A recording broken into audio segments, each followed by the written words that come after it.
Good afternoon. My name is Louis Lapprend. I'm a web developer. I live on Keefer Street in Strathcona, and I work in Chinatown. I've been in the neighborhood for 5 years. Last year, in my spare time, I launched a website called Chinatown Today. Maybe some of you have heard of it. I'm not a policy expert, but I've been paying attention to this situation, and I would like to summarize how I understand it. BD Living has owned the land at 105 Keefer Street for a few years. If they sold the land now, they would certainly make a profit. If they built a 90-foot tower and sold that instead, they would profit more. If they built a higher tower, they would sell more units and profit even more. Maximizing profit is the whole point. Like it or not, this is what businesses do.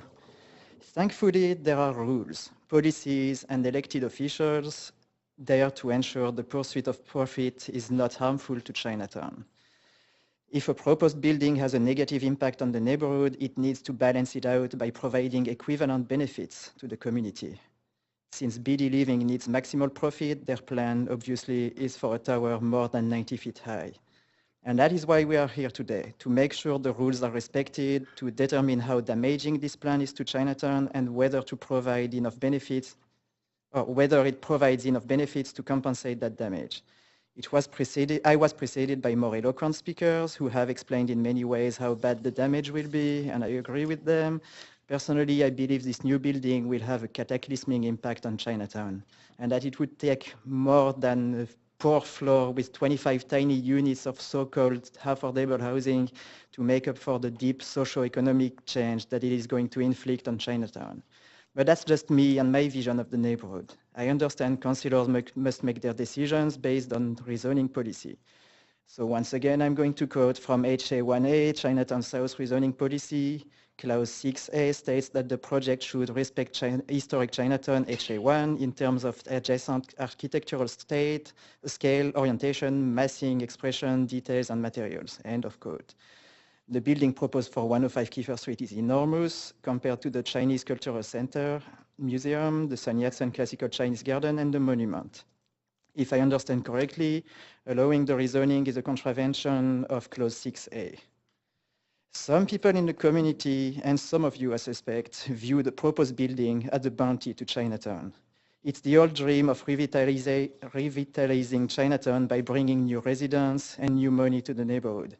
Yes, if we replaced all the buildings in Chinatown with clean, shiny new towers, we would have a very prosperous neighborhood indeed.